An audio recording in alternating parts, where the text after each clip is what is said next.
feeling we're going to hear some very interesting music from today's guest. And you would be right, Rod. Good.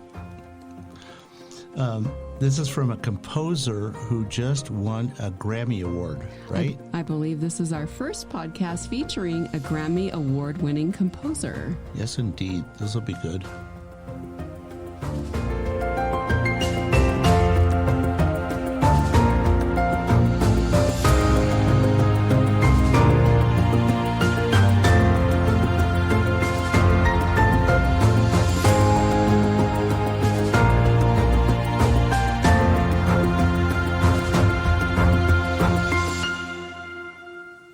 Hi, everyone. Hope you've been having a wonderfully creative week. I'm Rod Jones, and we celebrate what people love to do creatively by giving them a voice so you can learn and be motivated by their life's experiences. And we are too, right? Yes, we are. And I'm Angie Jones. Welcome to Thought Row Podcast. We invite you to subscribe wherever you listen, and we focus on sharing with everyone how they can think, be, and live more creatively with their own passions. Angie, Yep. Tell us who our guest is today. Our guest today is Nadeem Majdalany. He's a Grammy-winning musician and lead composer at Red Tusk Records. He is a songwriter and a music director, plus he is also a lecturer. Very talented guy. Yes. And you know what? And I might add that he can play many different instruments. Mm-hmm. And that is no easy accomplishment. No, I can barely play one. But now it's time for me to ask you to share your quote, and I suspect it's going to relate to our topic today. Yes, it will. And here's our quote for today. Music should strike fire from the heart of a man and bring tears from the eyes of a woman. And that is by Ludwig van Beethoven. Well, I see you went right to the top when it comes to music yeah. and composers by quoting Beethoven. Yes. You know what? I can hear Beethoven's Ninth Symphony, the second movement, in my head right now. I'm going to probably start whistling it. Okay. But, I would love to sing in any one of his choral masterpieces. That would be so exciting. Oh, yeah, that would. And I would, you know what? Huh. I would be in the front row listening. Oh, that's so nice. To the whole entire choir. Yeah, you would. I don't think you'd hear me though, but you'd see the joy in my face anyway. Oh, the joy. Oh, the joy. I would be joyful. But now it's time to move on and go to our interview. And he's a contemporary composer that's very talented in so many disciplines when it comes to the creation of music. And so let's bring on our guest, Nadeem Majdalany.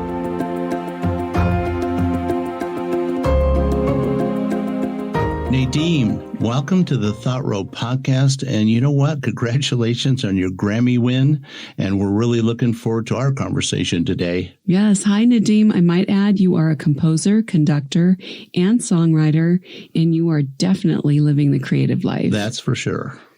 Well, I'm glad to be here. Thank you very much for having me. It's a really pleasure to speak with you. Oh, well, thanks. And before we get started, we always ask everyone what they had for breakfast. So what did you have this morning, Nadeem? Oh, I'm an unusual breakfast eater. So I had a piece of chocolate. I don't know if we're allowed to say brand names, but it was chocolate.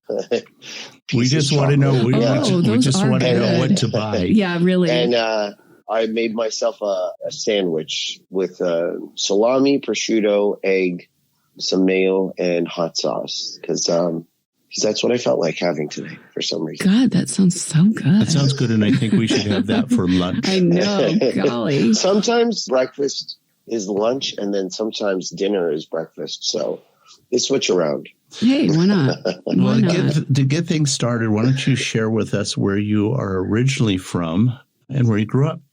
I'm originally from Canada. I grew up in Ottawa, Ontario, which is the nation's capital. It's also very cold, but it's also very beautiful, especially during the spring and summer.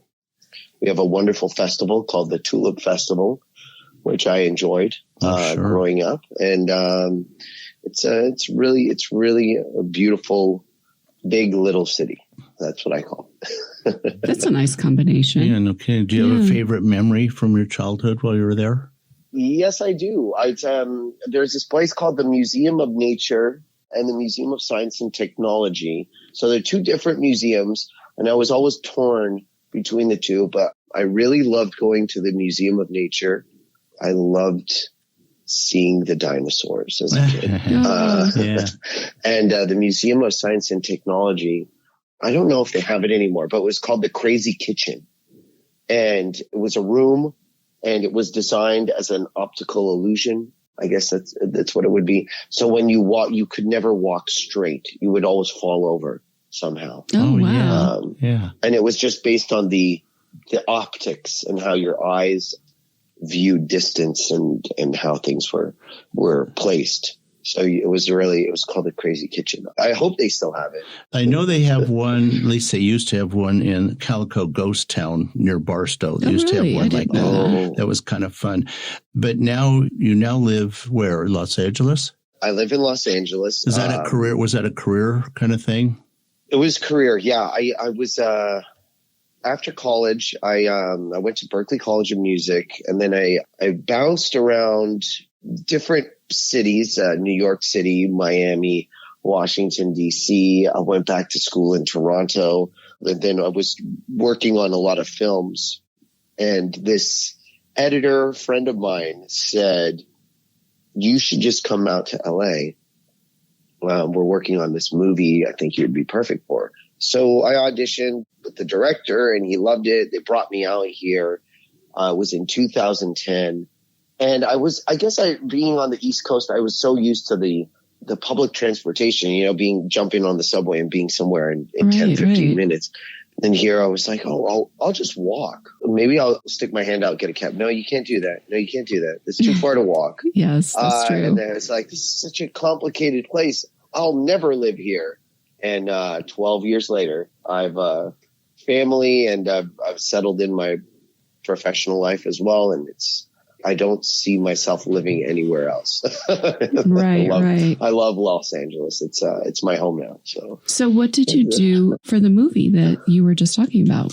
It's a short film. It was called Hopeless, and I was the composer on it. And it was a great short film, and a really good learning and stepping stone in the film composition world, and also the whole social dynamic of the business of the entertainment industry, and, communicating with people and understanding, what directors want, working within that element, editors and directors and, scripts and all that stuff, and really having your two hands in everything. And I think that people need to come out here to do that. There's only so much I think you can do, through correspondence if you're a composer living in New York and working on a film in LA. But if it's your first kind of go ahead, I think that the personal touch and the actual communicating and sitting down with someone, you get the energy and you get the vibe and kind of a better understanding of the picture you're scoring. Well, you know what? Everybody in your industry and all ancillary industries sooner or later end up in LA. I mean, that's just the way it works. Well, that way you can collaborate easier than, like you said, through correspondence or online. That's difficult. On Zoom. It's difficult. I mean, if you're just going into that, I think we've been lucky in the past before everything is, virtual. Now, we have the ability to do things virtually, but there's something about the human energy and the connection of being in the room with someone and you're like, I get this now. I get it, Right. I get your writing. I understand your direction a little bit better. That makes a lot of sense. A lot of sense. Was that hard all of a sudden shifting from being in Canada and then coming out here, and then you're dealing with people in the movie industry? I mean, that seems like a really big change to your life. There were very big changes. I guess there's a little part of me that was scared. I'll say that. But I want to say it was like a 5% I'm scared to do this. Mm-hmm. Well, it's the unknown. It's totally the unknown. You would know what you're getting yourself into. But I've always been a bit of a maybe too much of a risk taker, where the jump first and then look second kind of person. I remember this is before GPS on your phone and days and stuff. I was living in Europe for a bit. I was living in Athens, and I just decided to walk and see where I would end up. No map or anything, and I for 3 hours walking in total wrong direction of where I should be going. Although there was no really wrong direction because I just decided to walk.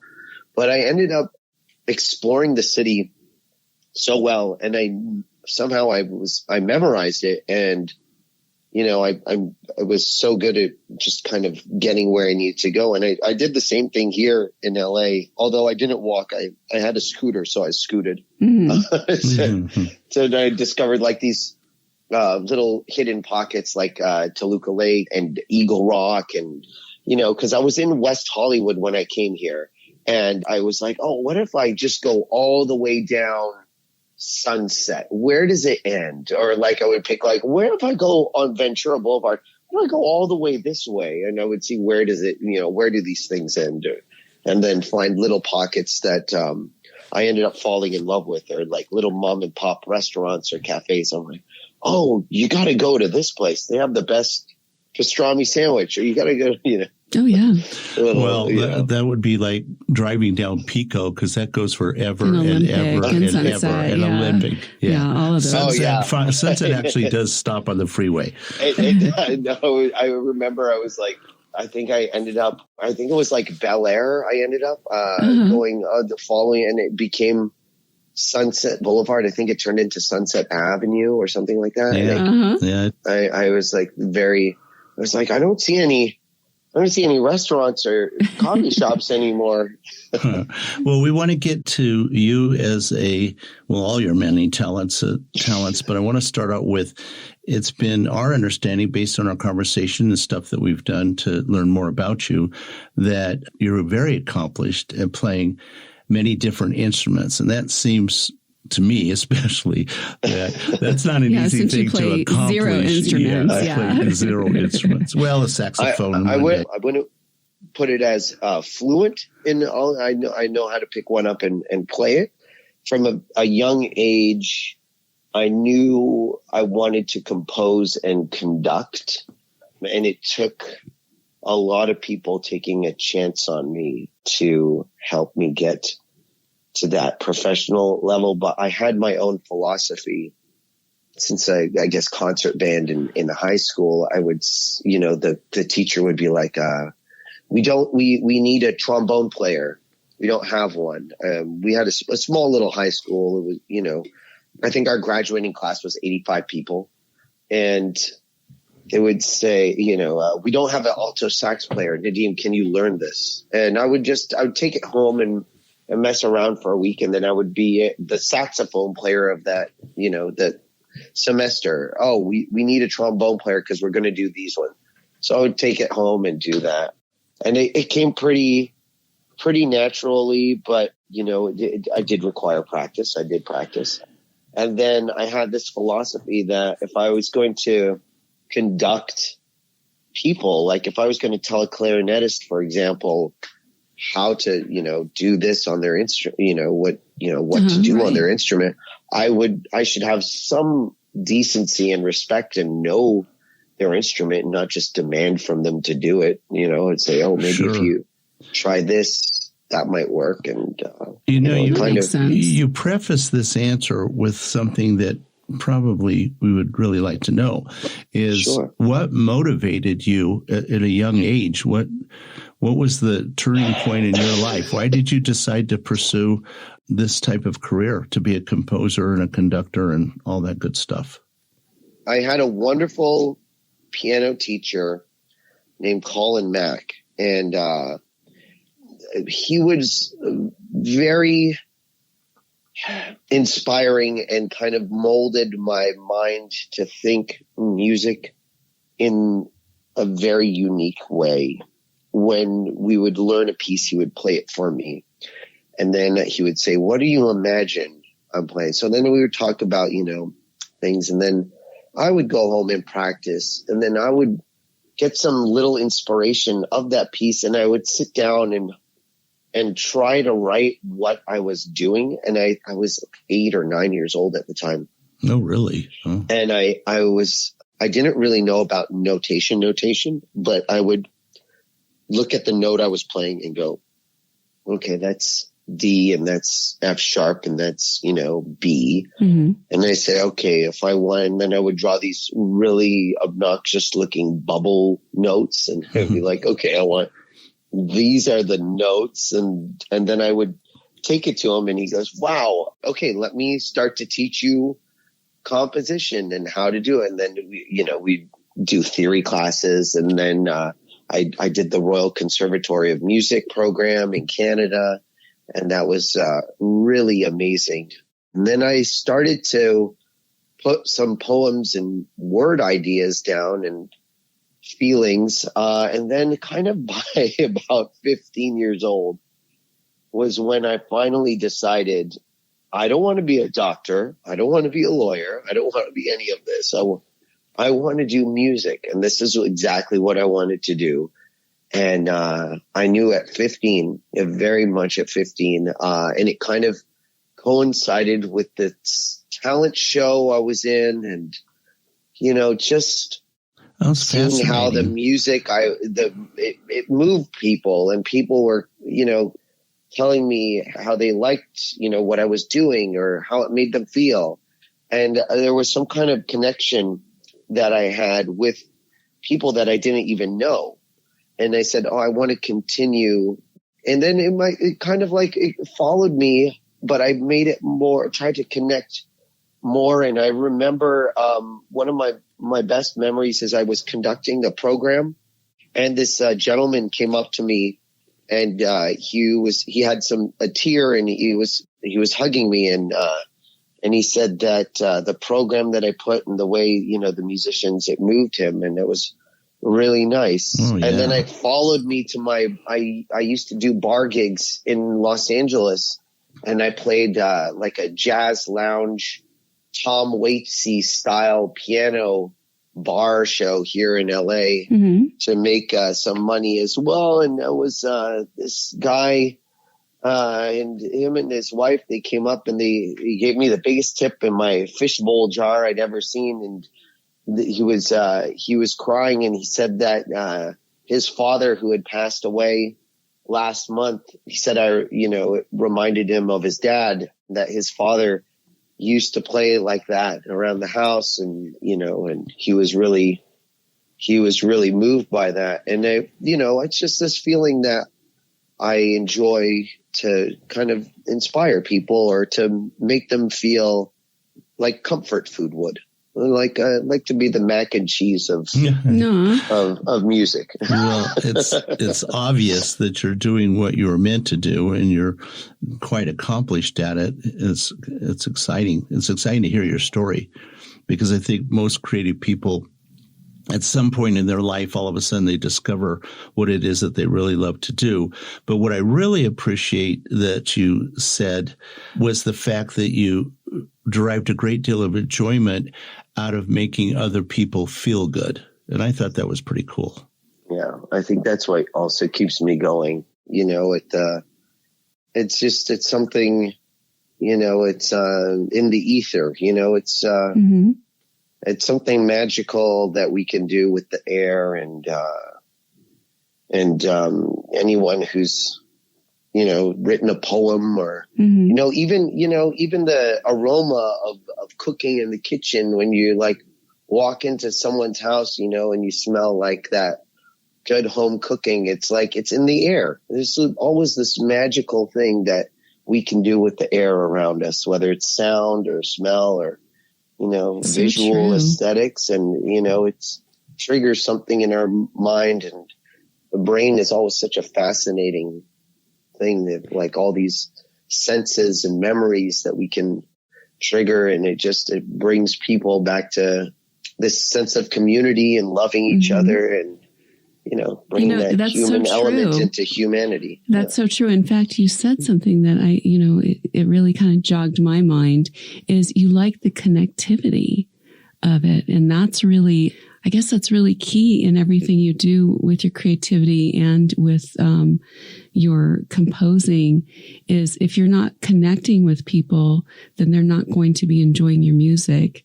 And do you think that when you connect with them, you hit the spiritual and you also hit, the resonance with the music and things like that with them? I think it hits on so many cylinders of the, with mind, spirit, and body, and in all, the mental and the physical and the emotional, but also, there's a, not to bring the self element to it, but you have to do stuff for yourself. People go, self-care day or things like that. And the same thing is with art. It doesn't always necessarily, it doesn't have to connect with anyone. Sometimes you can connect with, your other persona almost, you could be worrying about monetizing it. It's better. Sometimes it's much better to just create for yourself than trying to sit there and worry about if somebody's going to like it or buy it. Yeah, and you know what? Sell. Who knows? Maybe someone does like it. Hopefully. Well, more often than not, the things we did for ourselves turn out to be things that other people enjoy. So, right. Yeah. I think sometimes if you worry too much about what everyone else is going to think, I think as artists as well, a lot of the times, I think between college, finishing college, professional life, and kind of, you're in this weird limbo of, how much of me do I, give away? Or, some people are ardently like, I'm not ever going to sell out or things. It's not selling out or anything. I think it's just, it's just enjoying life. It's seeing where something takes you, and, making friends along the way, and, making enemies along the way too. You got to keep them closer than the friends, right? And we like to say people all too often play follow the follower. Right. And you don't want to do that if you can help it. If you can help it. Right. It's you just kind of there's so many cliches that we can dance around, but I think we hit it when we saying, just I think do what pleases you, and I think it's just gonna echo out, and those vibrations are gonna find the ears of the right people, or the eyes, or the nose, or it's all senses. And there's so many wonderful things we can be doing. You bet. What were we gonna say? Okay, so I wanted to ask you about your process. Like, is there a certain thing that you do to get yourself in the creative mood, or ready to compose?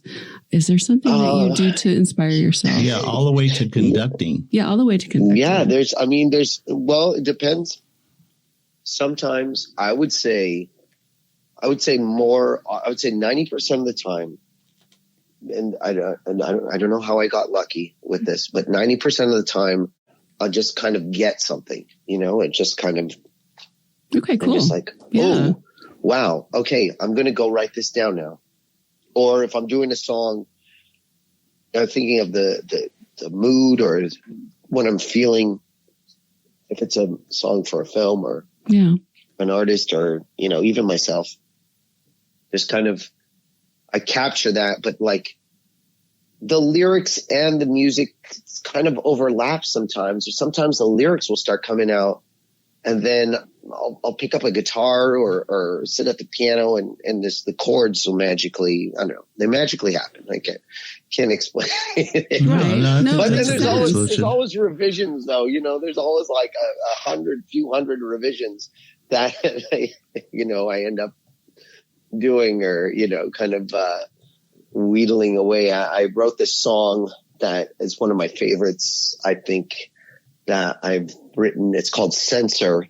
And I wrote that I wrote that kind of the lyrics were coming out of me. It was kind of as a poem, just that I was telling to myself of this darker place I was in at the time. But then the music and the chords kind of manifested. They colored each other.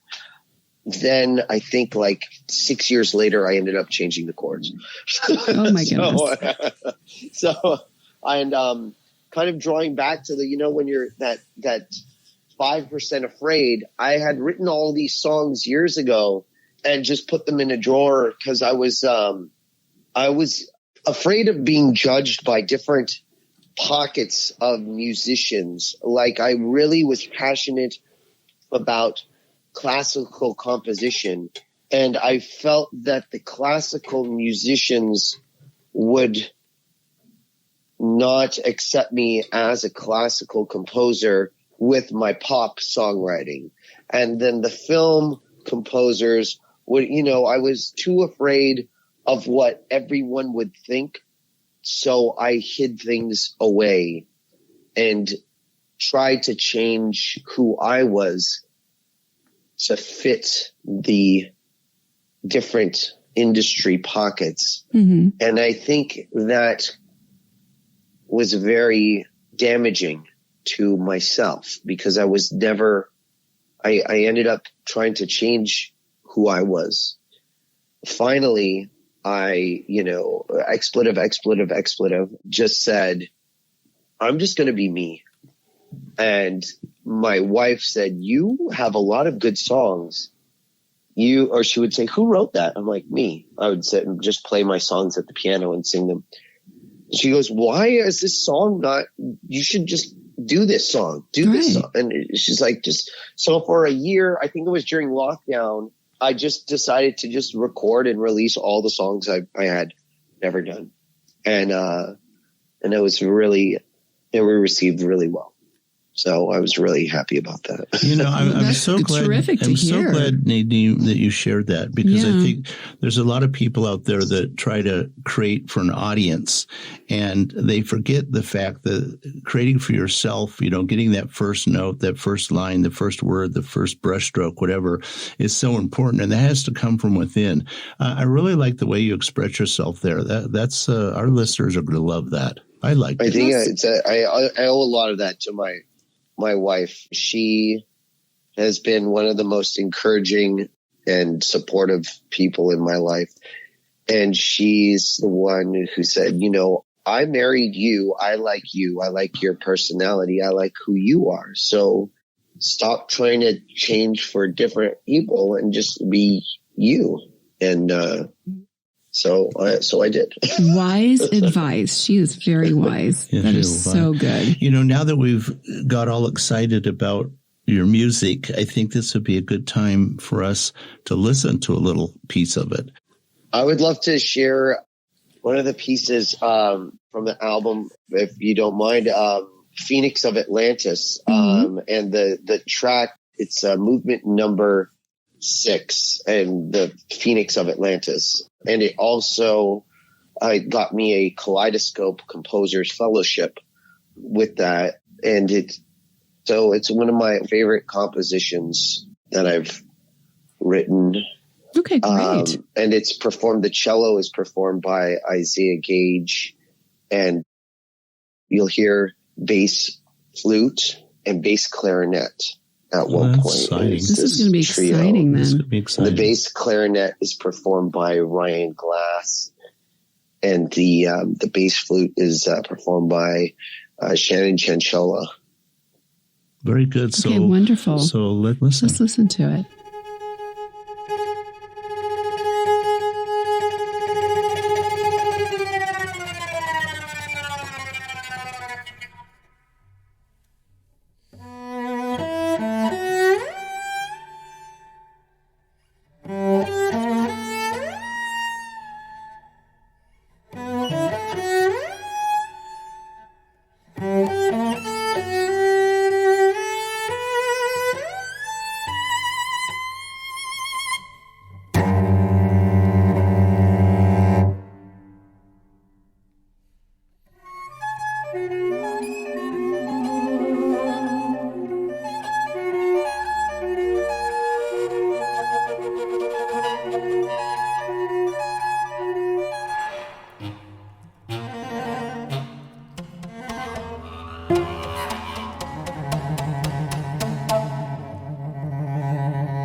Wow, thank you for sharing that. Yes, That's pretty that was spectacular. so wonderful, Nadeem. And the composition and the different musicians involved in that. It's wonderful. Just wonderful. Thank you. Thank you so much. We really appreciate you sharing that. And you know what? We understand that we recently won a Grammy. Why don't you tell us about that? Well, yes, we won a Grammy for this wonderful album that was done by Nadeem Majdalany, and it's called Mythologies. Mm-hmm. And she assembled the finest team ever, with musicians and singers and engineers and artists and everyone you could possibly think of under the sun. And it was for the album Mythologies in the classical solo vocal category. And we were absolutely, it's one of those things where you're still kind of, you're thinking about the moment and everything when it all happened. And it's just like, wow, we did that. And I was asked to play percussion on the album. Now I'm going to tell you this, it might offend some people that may not, but I'm not a percussionist. Mm-hmm. At least, now I am. Now you're a professional. Now you're professional, Grammy-winning percussionist, I guess you would say.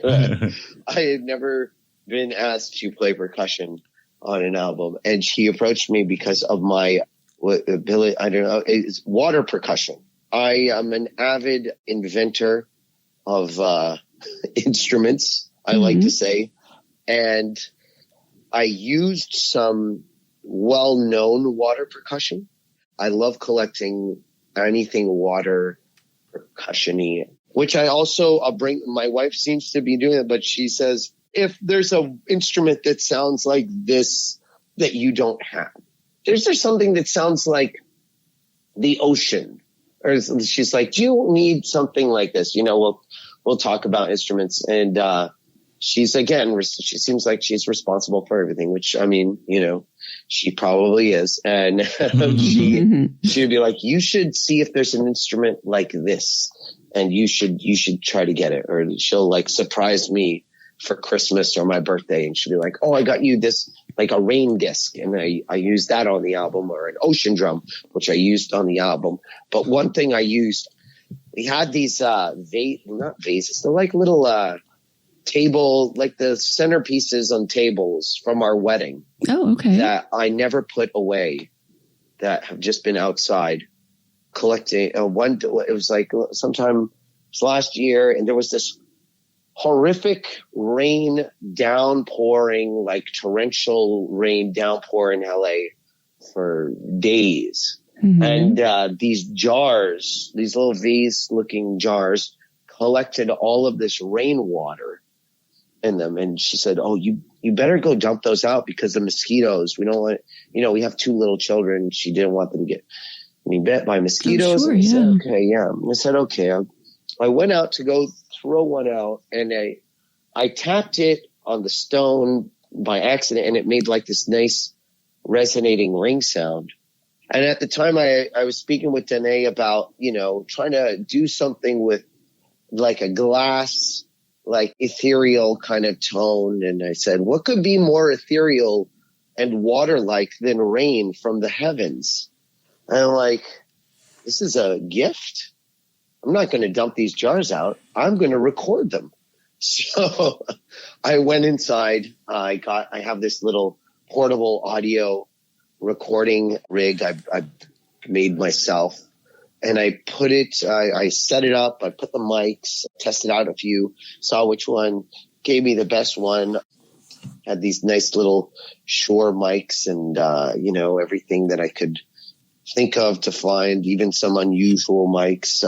But I I started recording them. I, ran my fingers around the outside. Mm-hmm. I have a collection of, I think I've got about 100 different mallets, and I would go and test out, see which type of mallet would give me a better sound, and little hammers and even little Allen wrenches that I had. I thought, this sounds great. So, composing kind of the percussive rainbow that you hear is the magic of that. You're very inventive, and obviously the earliest musicians used whatever they could pound on.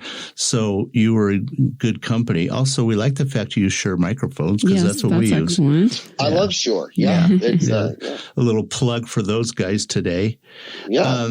I'll send you a clip of the song Censor I was talking about, and I used a Shure 55 on there. That old school Elvis looking mic, and I love that. It's, great. It's been one of my favorite vocal mics. We'll be happy to share that. Yeah. Both engineers sitting here wondering about the hidden messages in Soliloquy of Eden.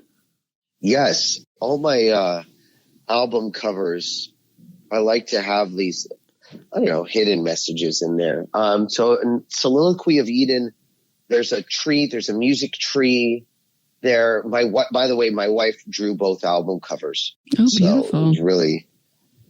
She's an avid artist with, painting and stuff, but it's her hobby. She's a doctor, but we all have hobbies, and I love her.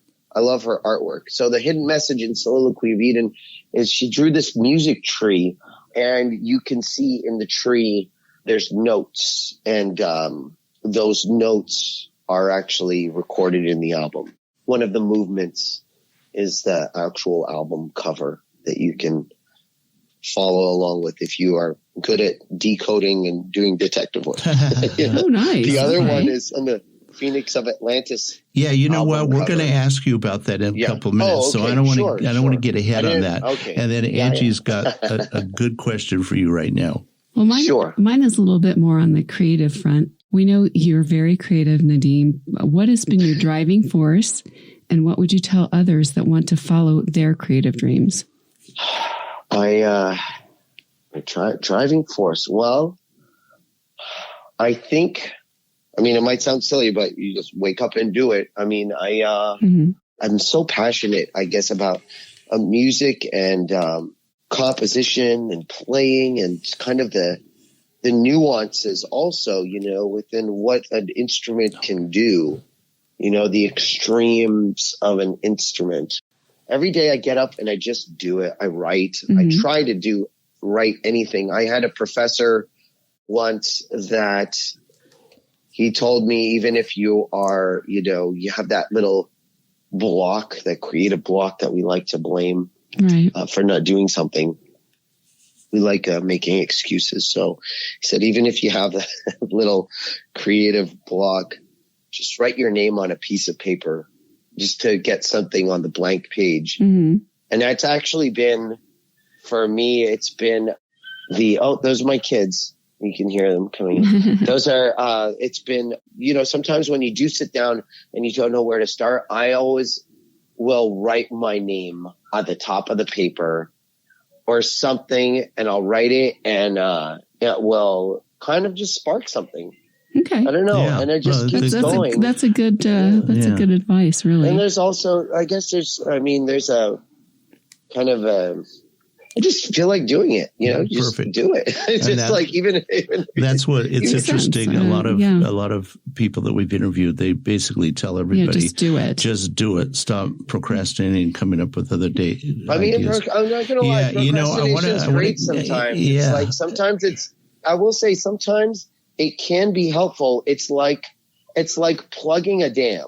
You just are like, squeezing the, you mentioned you have a water hose, a lawn hose, it's running, and you bend it a little bit. You're going to have this creative pressure that builds up. And then as soon as you sit down to actually do it, boom, you're like, oh, shoot, I should have done this 5 days ago. And it just kind of flows out. You end up finishing it in 24 hours. Sure, you bet. Because of time constraints here a little bit, I just want you to touch on the Phoenix of Atlantis album. I know there's a bit of a backstory when your wife created that. Yeah, created the artwork for it. Yeah, I'll be as quick as I can to explain it. Well, as best as I can.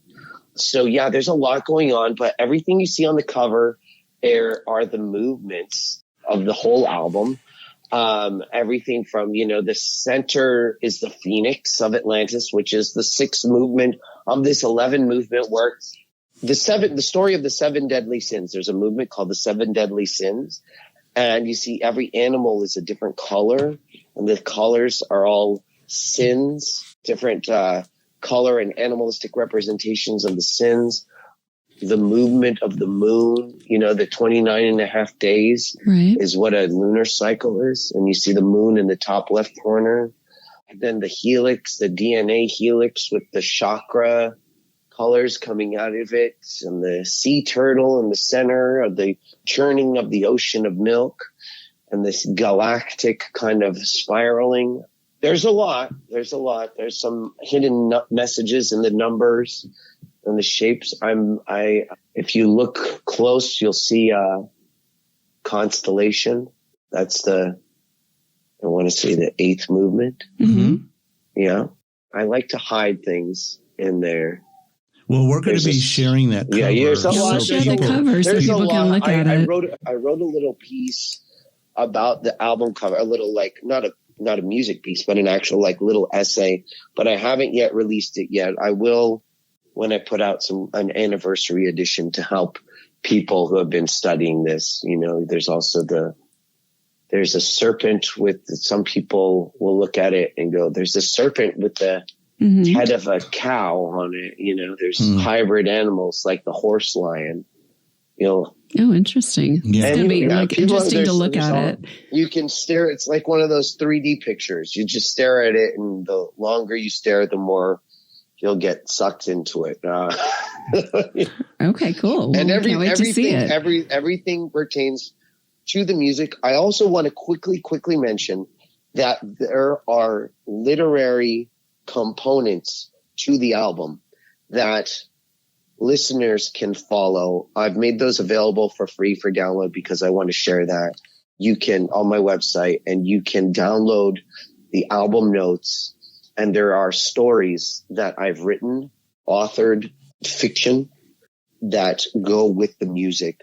So you can either listen to the music alone, or you can listen and read along. And then with the second album, Soliloquy of Eden, there is a narrated literary companion that you can watch, that I've made an animated music video of the entire album. Oh, that'll be great. We'll be sharing all of that with our listeners, so they'll be able to see it definitely on the website. Definitely. I try to make things more engaging than just just listening to the album. I try to make it because I like show business, and they like entertainment, so I like to put a little entertainment in the listening sometimes. Okay, now it's our time for Angie's favorite question. Yeah. Okay. Well, mine too, actually. Well, it's always interesting to hear everybody's answer. That's the part that's cool. So now we're going to ask you the question we ask everyone on the show, and that is, if you could sit on a park bench and chat with anyone from the past, who would it be?